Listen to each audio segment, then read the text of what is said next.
Hello, everyone. Nice to have you back with us. That tune is a medley of The Collingwood by Nicholas Williams and Martin and Donna's by Jage Trudell. The band is Crowfoot. The musicians are Jage Trudell, Nicholas Williams, Adam Broom. The CD is Footpath, and you can buy that on crowfootmusic.com. I am Darlene Hamilton, and we are the Historical Tea and Dance Society here in Pasadena. We have Lindsay Verbal assisting with the program, handling media, and our attendee questions. Hi, Lindsay. And questions are really important. And tonight should be a really fun night for questions. They should be submitted in the chat boxes of both platforms, so make sure you know where those are. We do handle questions on both Zoom and Facebook. On Zoom, we have Renee Turner monitoring for questions and posting. And on Facebook, we have Larry Hansen monitoring and posting on Facebook Live. Stick around for the after talk. It's posted on the Historical Tea and Dance Friends page, or it's in the registration email you got. And it will also be posted at the end of this talk in the chat boxes. So chat boxes are really important. There's also a lot of interesting information being posted there, so make sure you turn those up. I want to give a shout out, thank you, of course, to Karen Axelrod and friends for her concert every Tuesday live on Facebook. And if you guys missed today's, you need to watch it. It was pretty great. And it was distracting me in the background as we were doing our setup for this talk. So I'm going to go back and watch it and find out the full story. But we have a great community. And yeah, anyways. I'm going to go into a bio about Lisa Greenleaf, our guest tonight. Lisa started folk dancing at summer camp in Vermont, and by grad school she was dancing international, Morris, Scottish, and English country dancing.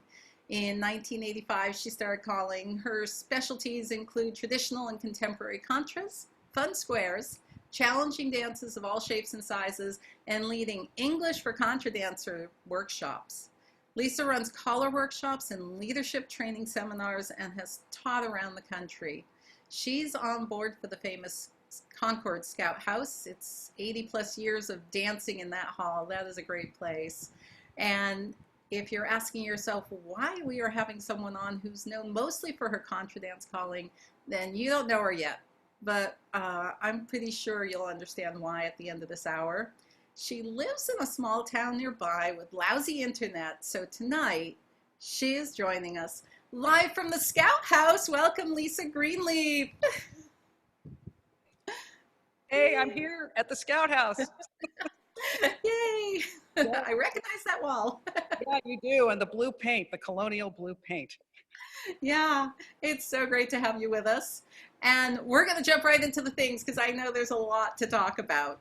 So thing number one, how did this happen? And I have a question for you, Lisa. What were your first experiences with dance?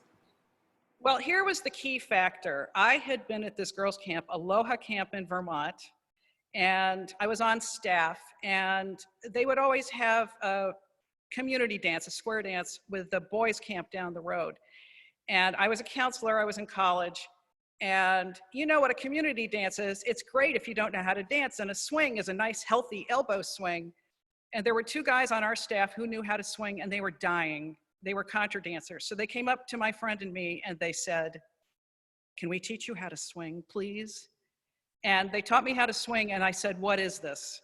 So then I went to Chicago for grad school, and I did everything. And Paul Ross, you don't remember, but you and I were there at the end of the Pat Talbot years together, and Erna Lynn Bogue taking on the English.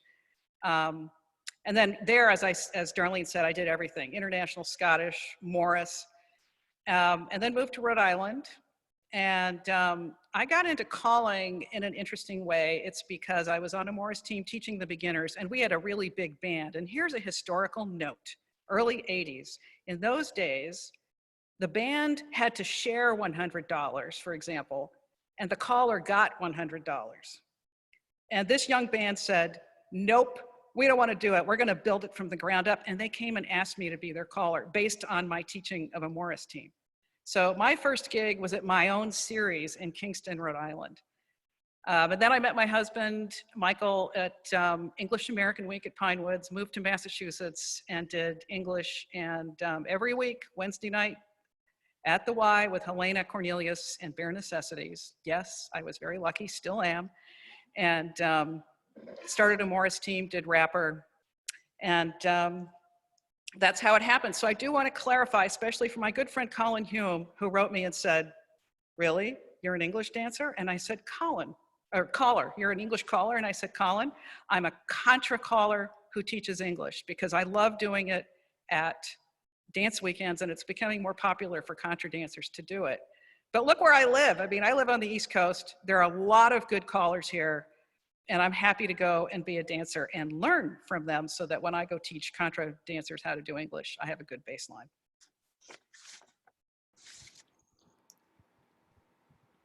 Very cool. I wanted to ask you a little bit more about, you are teaching English country dance to contra dancers.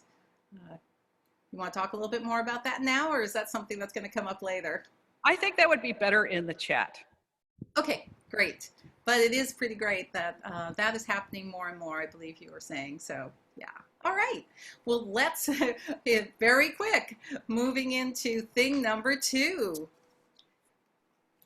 Music. Listen, characterize, appreciate. Yeah, so I had a gift. Besides being asked to call and become a caller, I had another gift in the guise of the band Nightingale, Becky Tracy, Keith Murphy, and Jeremiah McLean. I was doing a dance weekend with them in Santa Barbara. This was way back, probably late 80s, early 90s. And I'll never forget, I asked Keith, I said, I would like a smooth tune. And I got this French-Canadian tune. And I'm thinking, that is not smooth. What is going on? And I thought, well, I'd better pay attention. And I looked, and you know what it was? He plays it smoothly. If you've ever watched Keith play, his hands are very close to the keyboard. And I thought, for him, it feels smooth. For the dancers, it doesn't. And here's an example. This was recorded live by me at a dance weekend in Coshocton, Ohio. This is Nightingale.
Ignore that question, but I'm glad a lot of you jumped right in.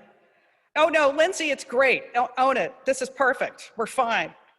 You didn't see that. That was a dream. You're prepared. But I hope you were actually listening to the music. So did you hear what a strong downbeat that is? So as a dancer, that's what you want. So French Canadian is perfect for anything that you need really good phrasing for, has balances anywhere. You could do just about any kind of chunky dance to that and be totally happy. So what I ended up doing that weekend was writing down adjectives to describe Nightingale's tunes. Because their tunes are arranged so particularly, you have to be careful about which dance goes with which tune. And in fact, somebody came up to me at the end of that weekend and said, that was really great, but you didn't seem to be having a good time. You seemed to be working the whole time. And that's because I was writing things down. And afterwards I would ask Becky, what was the name of that tune? And I created a database. And I'll do that for any band that has very distinctive tunes that they like to play, because my job is to make sure those tunes match the dance. But I also have to be flexible, because I don't always want to ask for the same tune, but I can ask for the same kind of tune, something like Tuque Bleu, which is what they just played, and they'll understand that. But the key is it starts in the body when you're working with musicians.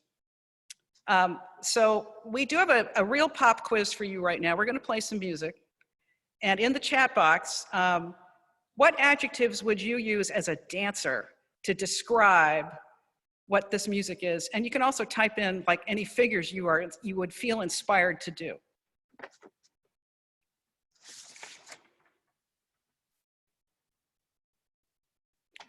Yep, just getting it loaded up. One moment.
Oh yeah, I saw some good answers going by there.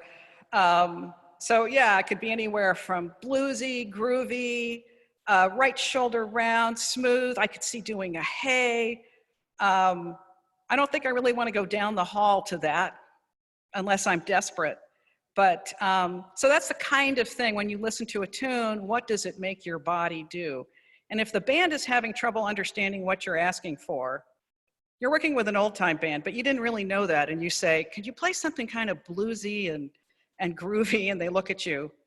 Then start dancing the way you want that to go. And then they'd be like, oh, got it, thank you.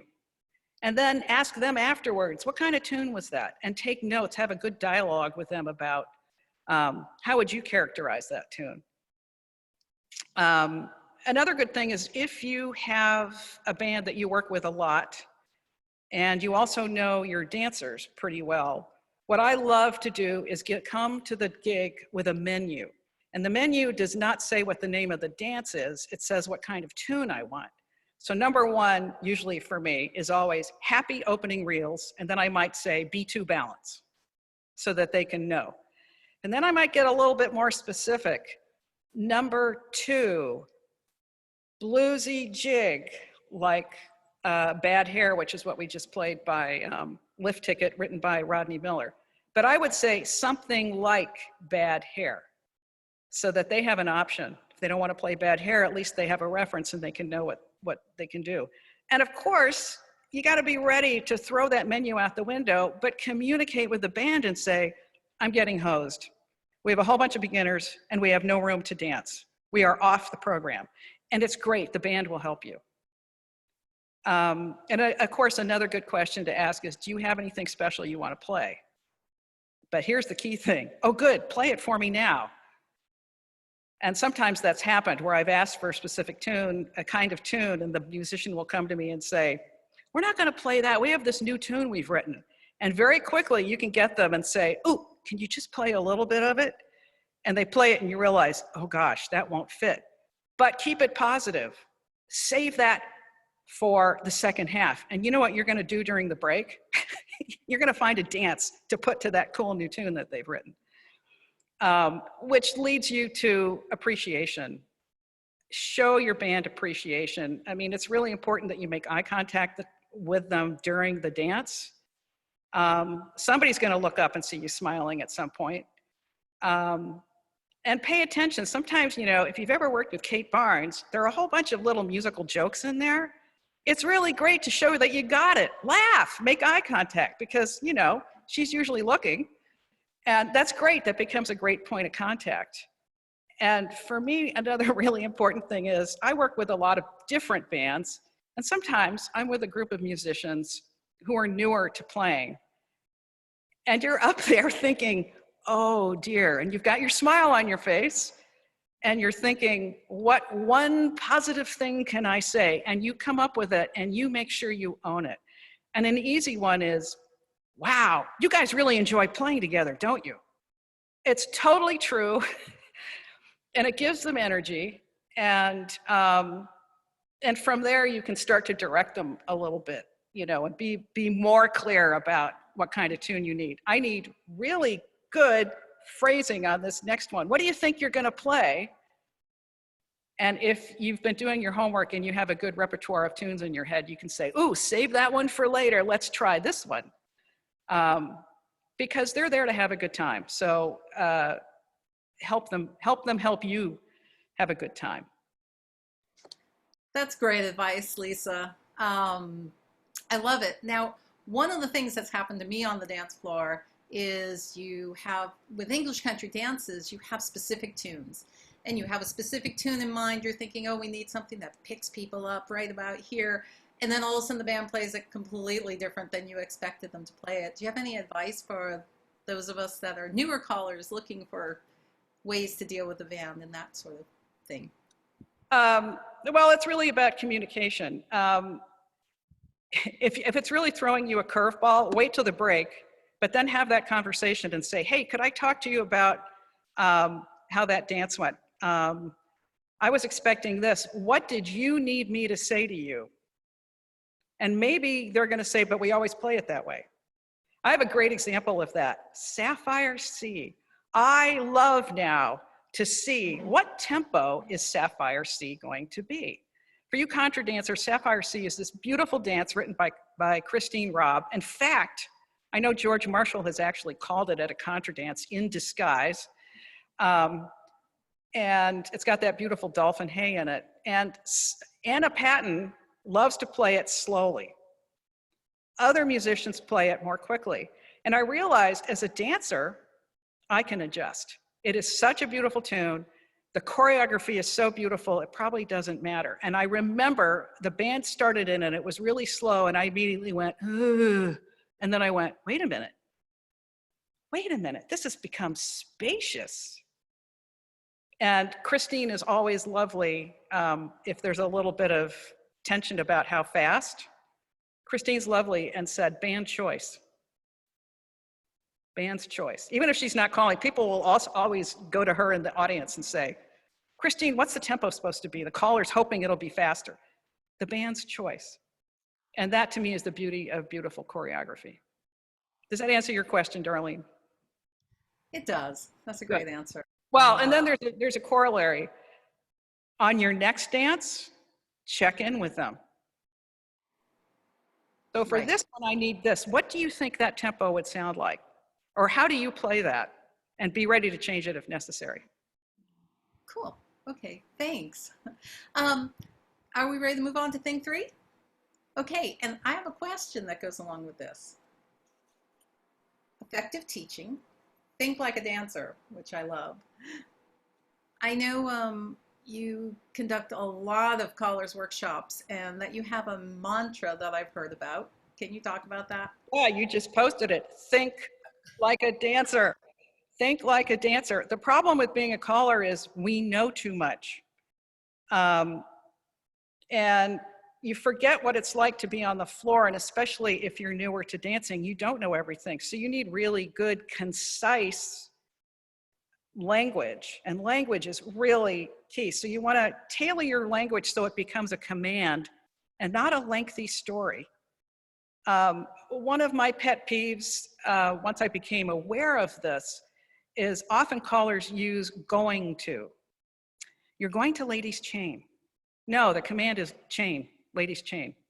You're going to circle left, because what does that do to you physically as a dancer? You're going to makes you stop. Oh, but there's an implied but, and then it doesn't happen. So lengthy teaching might be, ladies or robins, give right hands in the middle and you're about to pull by into a chain. Oh, that's just way too long. What's the command? Chain across. So that's it. You really want to make it concise and be careful about that. Getting rid of going to is hard because, in my opinion, I think it's one of those little neurological things that buys you 3 seconds. Like, you say you're going to while your brain's going, what is it, what is it, what is it? Oh, right, chain, that's the next command. So a good way to do this is actually to write out your walkthroughs. And that's something, if you ever want to learn how to call, I recommend Bob Isaac's calling classes, which he often does up in Greenfield, Mass, or down in the Princeton, Philly area.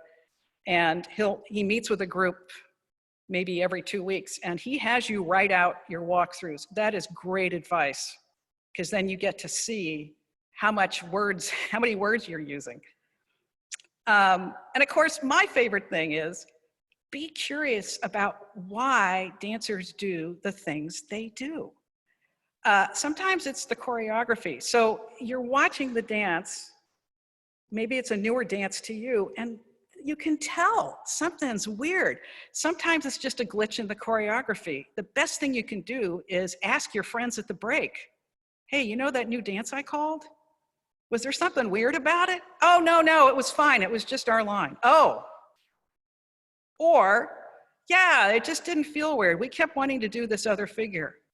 Excellent. Dancers are a great resource for you as a teacher. But I just love figuring out, why did they do that? Because it's usually something I said. Well, it's always something I said, right? And what can I say that will help guide them into the real move? Here's something, for example, I love this. For example, you have the move swing, and you go into something unexpected like past the ocean. The flow isn't there. You have to know that you're going to do that. So you call that the first 3 times, and then you stop calling, and they don't do it. They do something else. And you think, oh, well, that's interesting. So don't blame them. Figure out, why did they stop doing that past the ocean?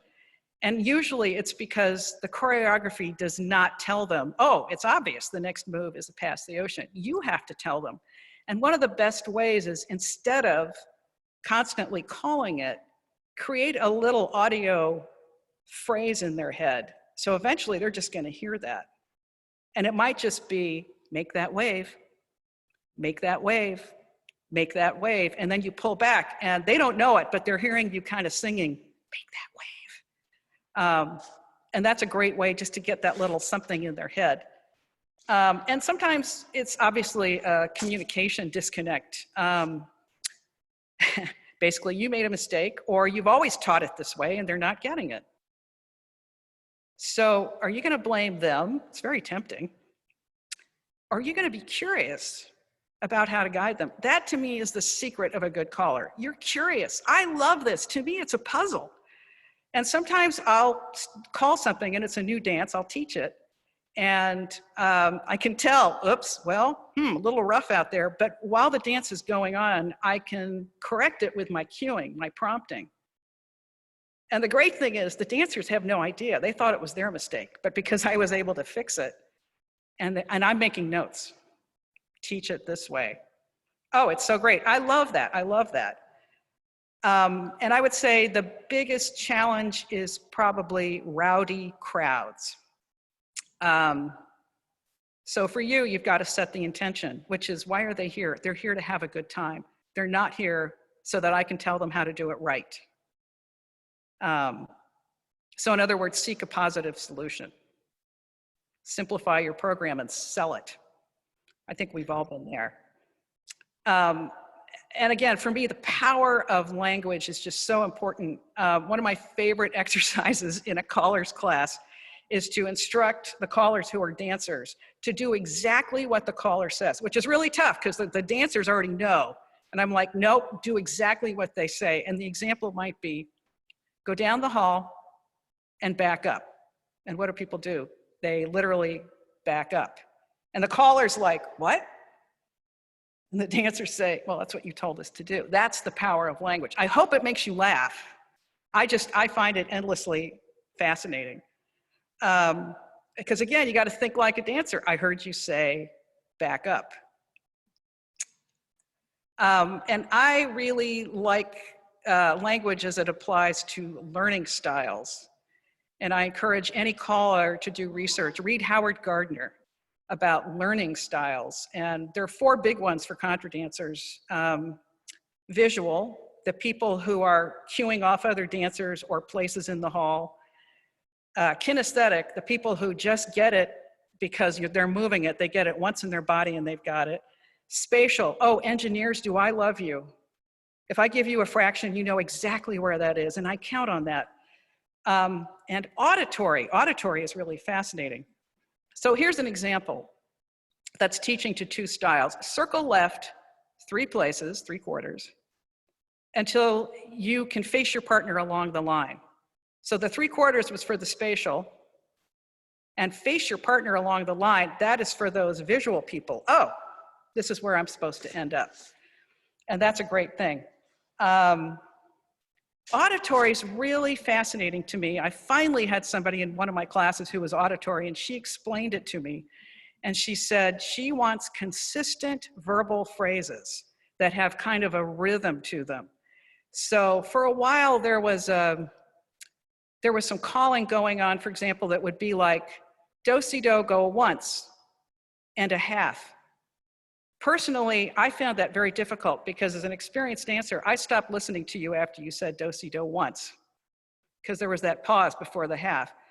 So instead, it's do-si-do, go once and a half so that you have this nice rhythm. And that's the same thing as in that other example I gave you about make that wave. It's got a little rhythm to it that the dancers can then incorporate.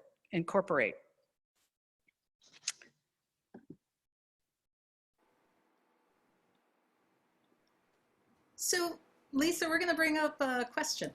Yay! We got Yes, several we of them going. All right, we have Anna Rain on the line. Anna, hi. Anna Rain! Can she turn on? Uh-oh. Anna, are you there? Okay, I can. Uh-oh. Oh, no. Unmuted. There we go.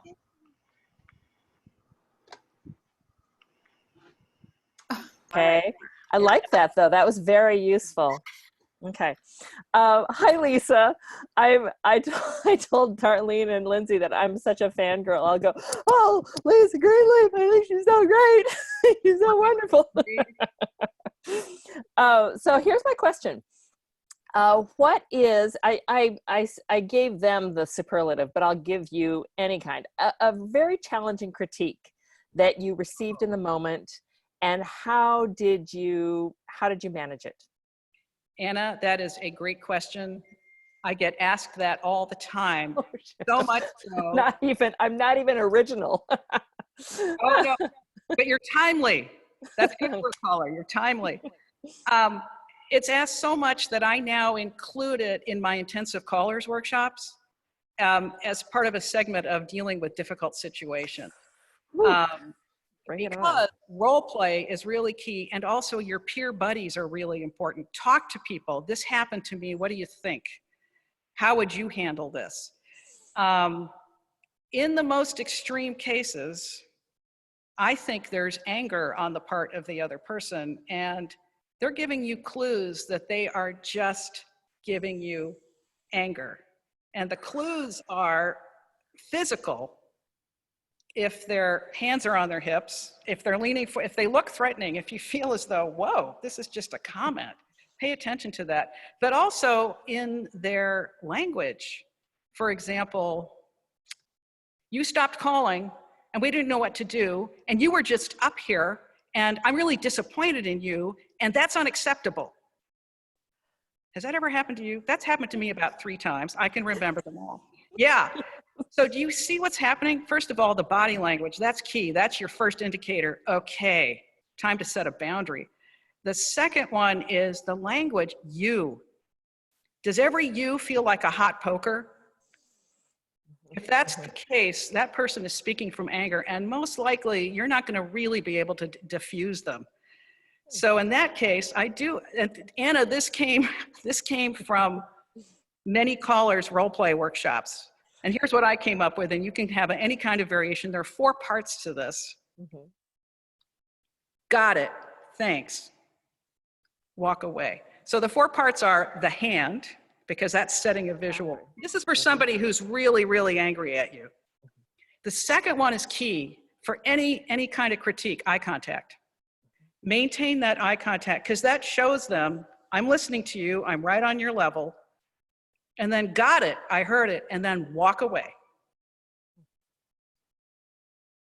And if they diffuse their anger on their own later and come talk to you, then you can have a reasonable conversation.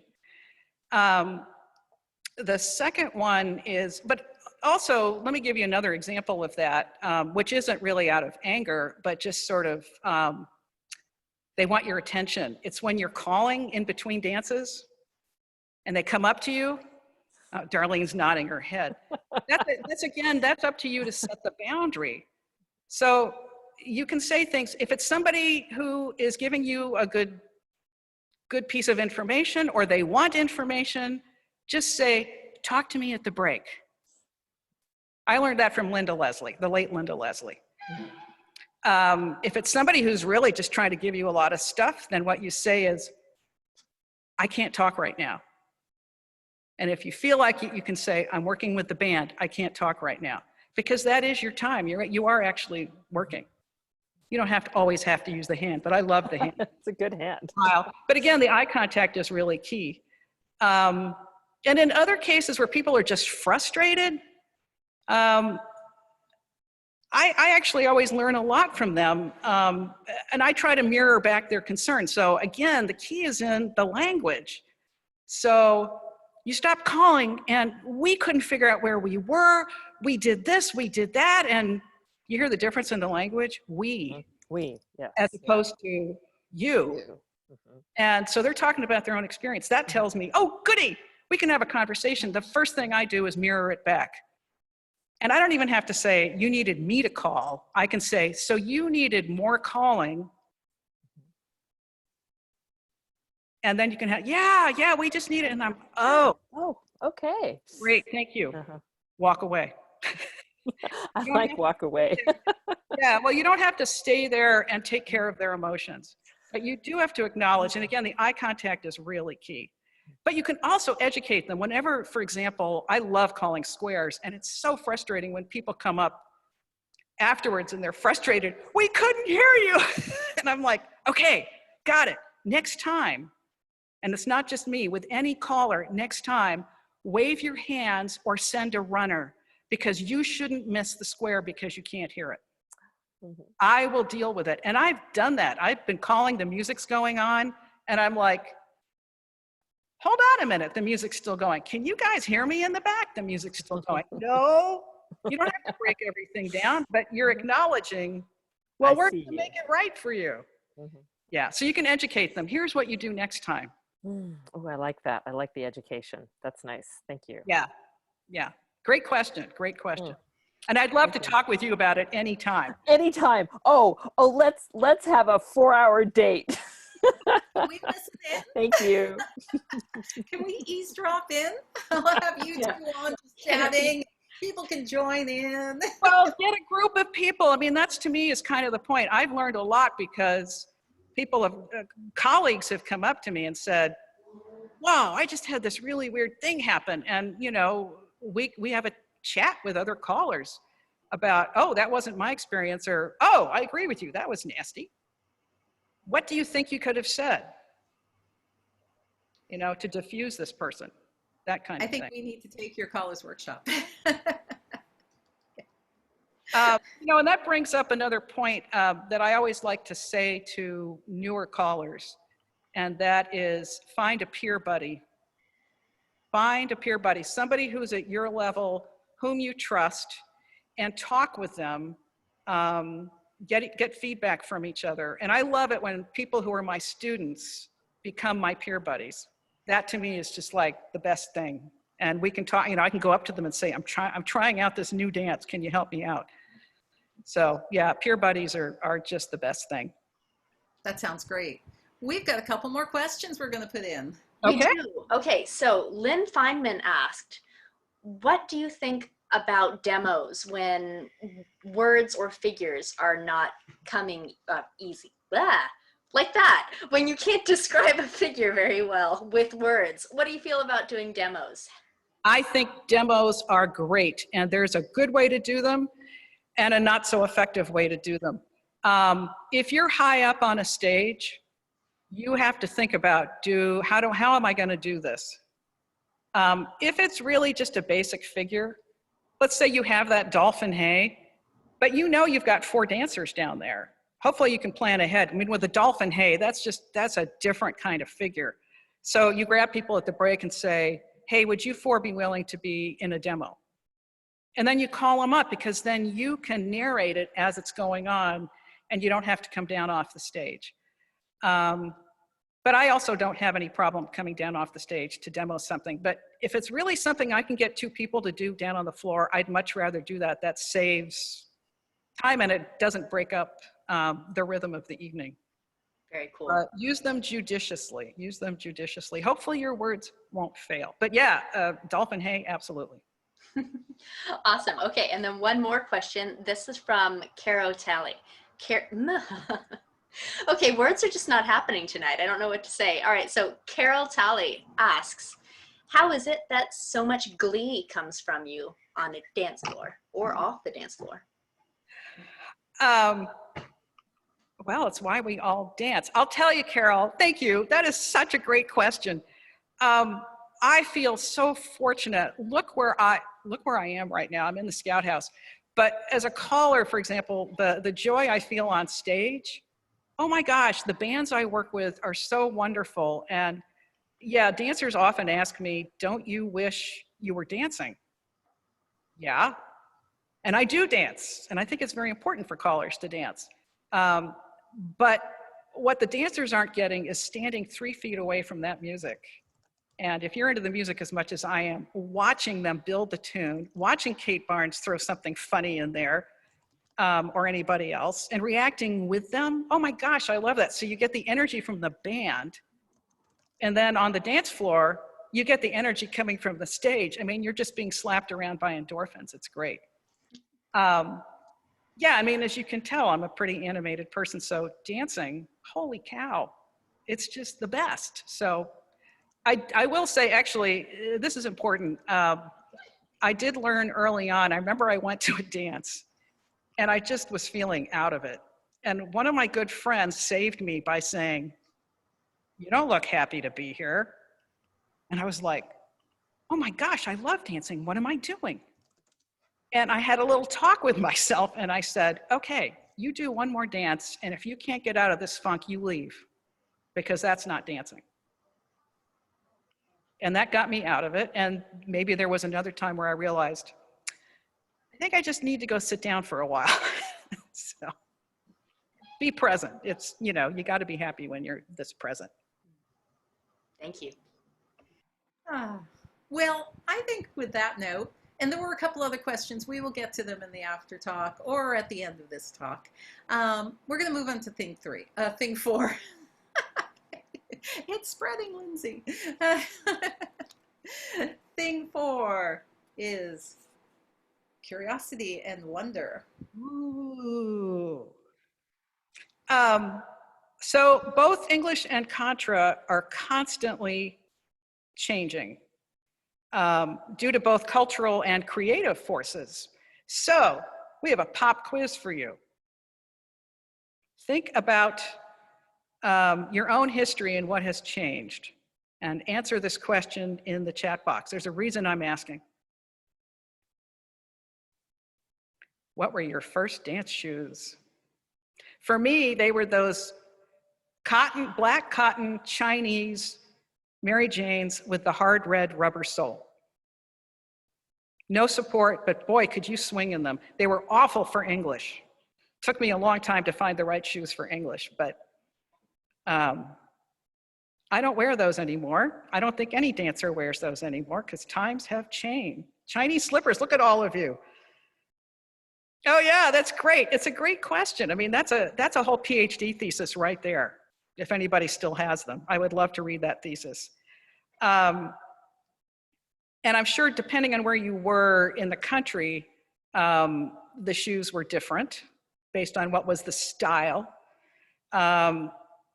So if you think about English and contra dancing, a lot has changed besides the shoes. Think about balances. When I started in Chicago, you balanced on the left foot with a step swing. But in New England, except for New Hampshire, they balanced on the right foot. So after we all left grad school and started moving around, guess what happened on a balance? Kaboom! And thus was born the forward and back balance. Because people have been, and in England, they still do the step swing balance on the right foot. They step right and swing. But I think that's fascinating. Somebody asked me, how did this happen that we're balancing forward and back? And I thought, it's gotta be because of this which foot do you start on problem. Stars are different around the country in contra dancing. There's the pack saddle, which is the wrist grip, coming from modern Western square dancing. Right and left through, do you give hands or not? And what's interesting is that is changing. In cold New England originally, except for Maine, we did not give hands on a right and left through. But now people are because it's friendlier. So as a caller, it's important if you think this dance goes better giving hands on the right and left through, just instruct the dancers to do that. There are certain cases where I think that is actually true. And we've also got this addition of new figures. One thing I didn't mention is I also dance modern Western square dancing, which I love because it's all patterns. And we've certainly been absorbing a lot of figures past the ocean. When I first started calling contras and came across this move past the ocean, I think it was Tom Hines who may have written one of the first contras. I could not get past the ocean to fit in the rhythm of cueing. So I said, pass through to a wave. But that's actually not the name of the figure. And square dancers told me that. So now I say, pass the ocean. And then maybe while the dance is going, I might say, pass through to a wave because it cues more easily than that.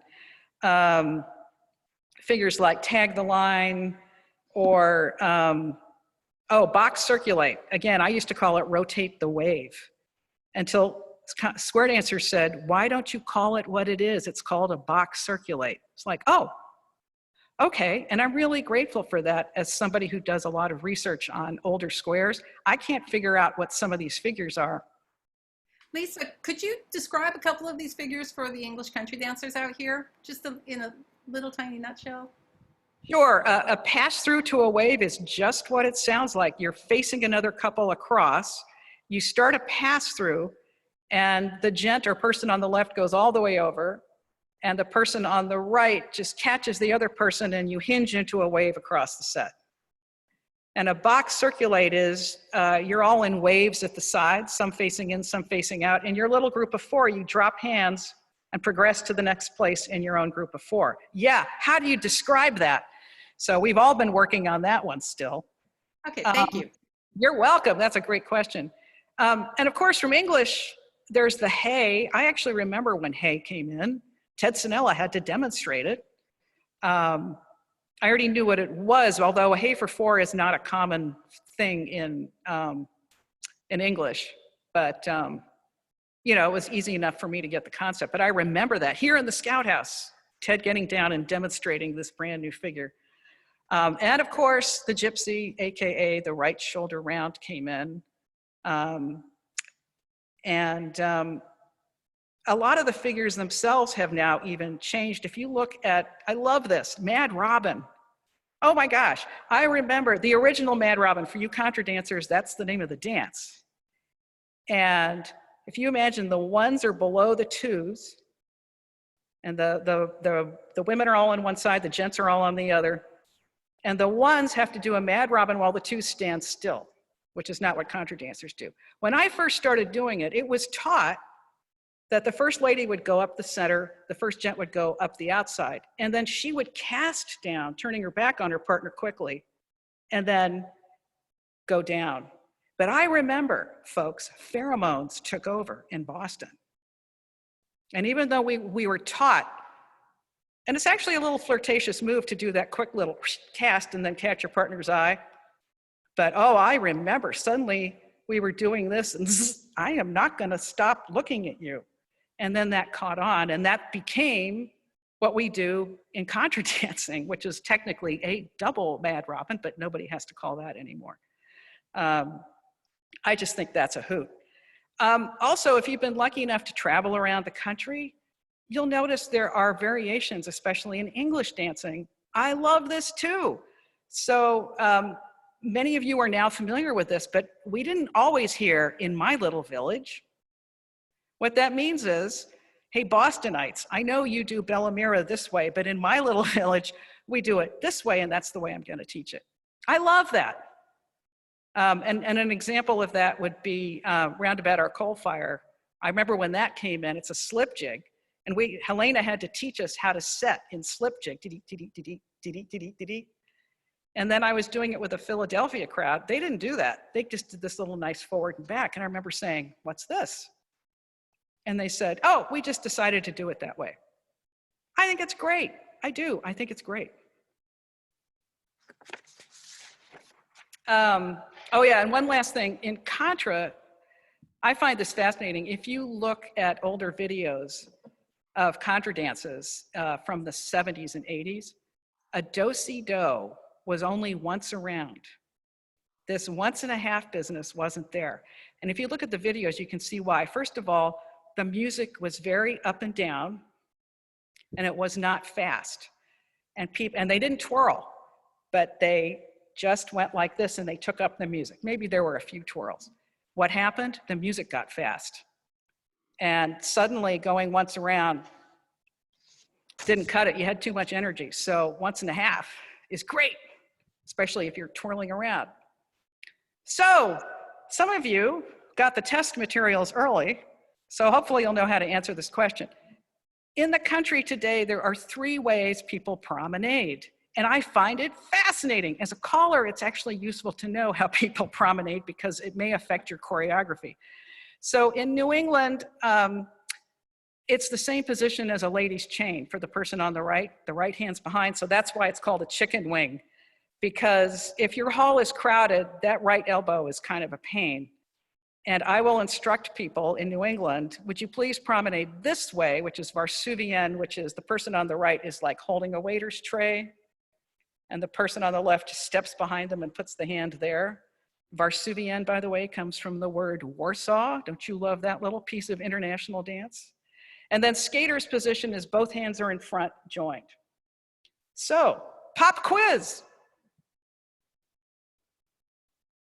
How does your community promenade?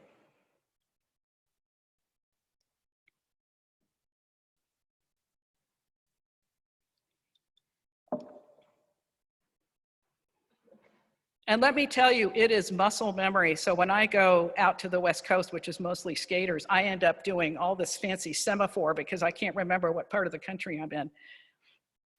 And that's part of the fun to me. And that's also why it's really important as a caller that you get info about the customs of your dance community. For example, with squares, I get a lot of, we don't do squares. I try to negotiate. Have you done my squares? Could I call 1 as a test? And I'll back off if they really don't want to, but I really try to let them know, oh no, I only call good squares. And the only time I have refused anything is when I was asked to use the terms lead and follow as role definers, because contra is neither lead nor follow. You're both following the caller. And here's my syntactical test for that. So you have a chain into a circle to the right.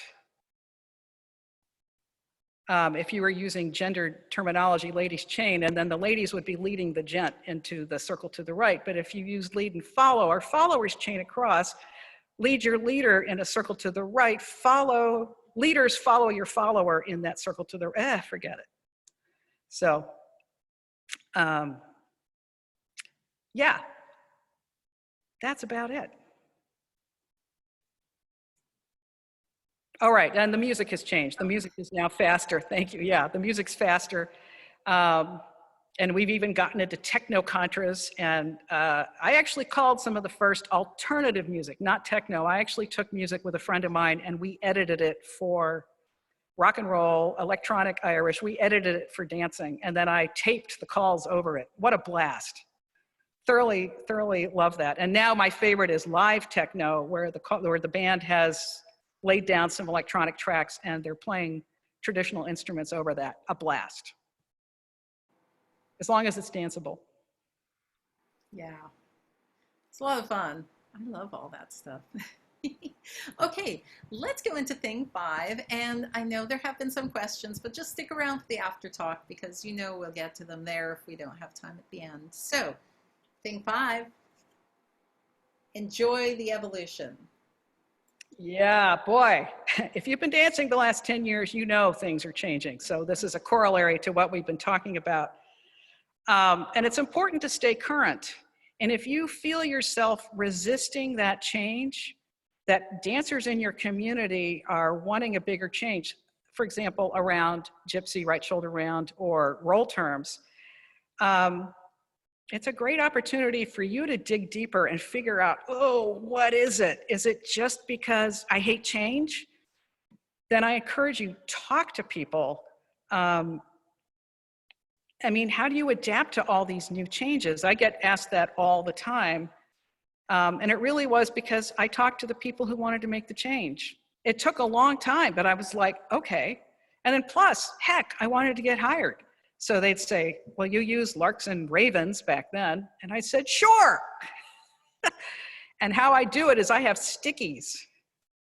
Some callers actually rewrite everything, or if you're really good, you can use a database and reprogram it. I just use stickies, larks, ravens. And I'm happy to say I prefer robins, larks and robins, and that's a whole other story about how we came up with that one. But when that discussion was going on, especially around right shoulder round gypsy, I just thought it was really sad that we were having to discuss so vehemently and we weren't getting to a solution, but we did. We finally got to a solution. And actually, it was kind of fun for us callers to try different things. I loved spiral until the engineer said, Lisa, it's not a spiral. It's like, ah, darn, I liked that one. One of my favorites was, I think at Youth Dance Weekend, they came up with Darcy, as in Mr. Darcy from Pride and Prejudice. But I said it once, and somebody thought I'd said hussy. Now that doesn't work. I didn't like it when you called us hussies, and I thought, what? Oh, you mean Darcy. I love orbit, but we already have a figure called orbit. So right shoulder round. As for English, you're on your own. I don't know what's going to happen with that. I will tell you, though, that when I was in England calling last year, I talked to the contra callers there, and they said, oh, we have made a decision and we are going to use gypsy because we did talk to the Roma and they said that they are not involved in our dancing and we are using that term in a way that has really nothing to do with us. So while I was in England, I used gypsy, and I have to tell you, that felt strange to me to call gypsy. So you can adapt to the change. And I don't feel any political pull on it either way. I just want people to have a good time without feeling uncomfortable. So I absolutely do understand the roll term issue. And if you're having trouble with that, just keep talking to people.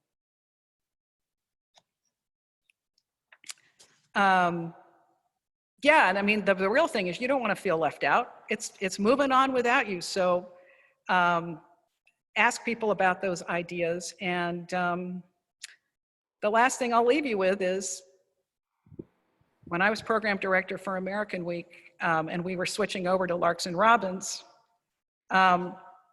I had a theme for the week, and here's what it was.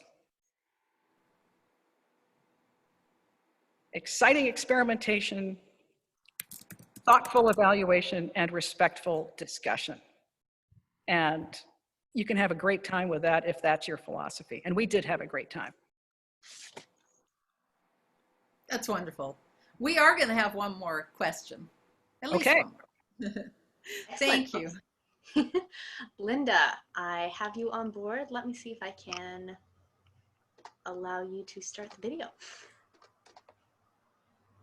Yes, here we go. All right, Linda, are you able to start your video? Yes, and I even got the verbal going here, Yay! as Hey, it were. Yay! Hey, Lisa. All right, my question is your current thoughts on the future of contra dance, maybe of dancing in general. It's evolving very rapidly, and the pandemic world certainly is going to change things additionally. So where's your thinking at this point? well, actually, my thinking is about the transition out of the pandemic. I mean, contra dancing, English dancing, they are going to survive. The Zoom events are fabulous.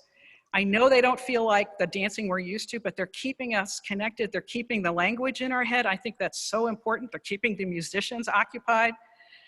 And the transition has two really important things. I think it's going to be an opportunity for dance organizers to examine and reshape the vision of their events. Key time. What do you want your dance to be? People are already getting used to writing behavior policies. Well, think about your vision statement. What do you want your vision to be? And along with that, and this is really important, we know we're not going to get like a fixed date of all dancing will resume on June 1st. Oh boy, do I wish that were true, but it's not going to happen, which means that it's important for all of us to respect that everyone has a different threshold of safety and comfort. And your community might start dances, but not everybody will feel comfortable going. So I encourage your communities to figure out, how can we keep everybody included? Do we start a recording half an hour beforehand and have people talk to each other via Zoom and say, hi, I'm here, I'm thinking about you? Do you have outreach officers who will help everybody still feel included? Because that's my biggest worry, is that people will feel excluded because they're not ready to dance, but everybody else is. And beyond that, I think we're going to see a lot more Larks and Robins dances, fine with me. If you don't like that, start a dance and call it old traditional dancing and go for it. All right, thank you. That's great. Thank you.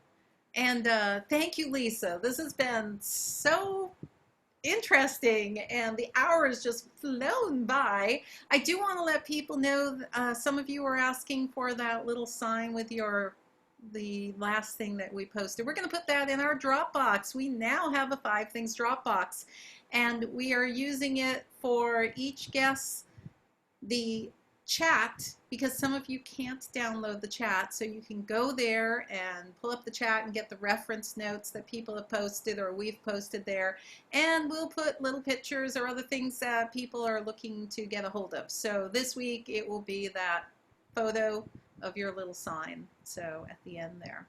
So again, thank you, Lisa, for being with us. It's been great, and I'm really looking forward to the after talk. They are going to be posting the link for that, and there are definitely questions that we didn't get to yet that are going to be put there. I have to ask you, what's your favorite dance? Everyone wants to know. Well, gee, Darlene, English or contra? Oh, we don't have time. Let me put it this way. I have favorites. You know, you hear that you think you're exhausted, you're sitting on the sideline, and they suddenly say, take your partner for Mary Kay. Suddenly you have energy and you get up and you dance. At that moment, that's where you are. So a lot of them. It depends on the band and the partner. Yeah, I agree. I agree. And are you a tea drinker? I am Assam with milk. Good malty Assam with milk, please. Thank you. I agree. That's a great tea. Absolutely. And before we get into the other announcements I'm going to make, I just want to give you all a heads up. It's not yet ready. It's going to be on sale eventually, early notice. On November 7th, we're going to be hosting a workshop with Rebecca King, which is going to be music for dancers. And why I'm bringing it up now is we are going to have a follow-on workshop after that. And these are just one-day workshops, an hour, hour and a half long. Following that, we are going to have a workshop with Lisa Greenleaf working with musicians. So keep an eye open for that. Probably November, but let's see what happens. You will know it. Sign up for our MailChimp emails and check our Facebook page and you'll know. So now let me get into the thank yous. Thank you, Lisa Greenleaf. It's been great. I'm looking forward to the after talk. I know it's going to be fun. Our 5 Things team, Lindsay Verbal in the background, Renee Turner on Zoom, Larry Hansen on Facebook, along with our helpers, Reed Wilson, Kara King, and Linda Nelson. I could not do this without you all. Colin Yoon, he corrected me. He made sure to tell you he maintains an accessible index of all our web chats on his website. And they're all in one place for everyone to access. It's being posted now, so please go and check out the list of now 30 plus this one soon, folks who have been on over the last 6 months. A big thank you to the folks who have been donating to our group. It really helps. We do have expenses with having these larger format seminars and webinars and meetings, so thank you, thank you. The After Talk link is posted. Let me just tell you quickly what's coming up, and it's going to be posted in the web chat boxes.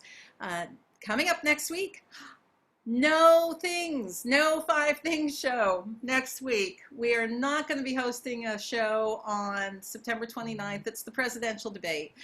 Or on November 3rd, the presidential election. We really feel folks will be more focused on those 2 important events. If you really miss us, you can watch an old episode. That's what I did when Karen Axelrod wasn't on one week, and it was kind of fun to see what had come from the past and how things had changed. Jean Morrow will be rescheduled to October 13th. Coming next on Tuesday, October 6th. Can you believe it's October already? We have a doubleheader, Rachel Bell and Susan Kevra. First time we're doing 2 people. I'm really excited. So if you know them, you'll know why I'm excited. There's a little note in the chat box about who and what they are if you don't know them. This Saturday, September 26th, Hunt the Squirrel and Chase the Lady dance lecture with Susan DeGuardiola.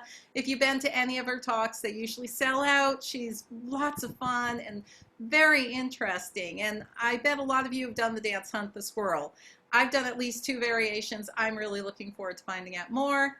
And then coming up in 2 weeks, on October 3rd, we have our Yoga for Dancers class with Anna Rain on Saturday. So we're looking forward to that. So this Saturday, Susan DeGuardiola. The following Saturday, Anna Rain. We hope you join us. Join us always on Thursdays for tea time at 5 p.m. It's really just a time to have a friendly chit chat about anything you want to talk about. It's a lot of fun. We have a lot of fun people in there every week. So join us. Go to the Historical Tea and Dance Society Friends page or send us an email. Go to the Friends page around 4:30 on Thursday Pacific time. You'll see a link. Donations, as we're signing out here, donations. Concord Scout House. Support the Concord Scout House. We want it to be here when this is all past, and we want to be dancing there again. The beautiful exit music is Turlotte by Keith Murphy, and Black Rock by Becky Tracy. It's a medley. It's on the CD Golden, and it's available by contacting Becky Tracy. I don't have another aspect of how to get that, but we're posting it in the chat. So we'll see you all in 2 minutes. Thank you. Good night.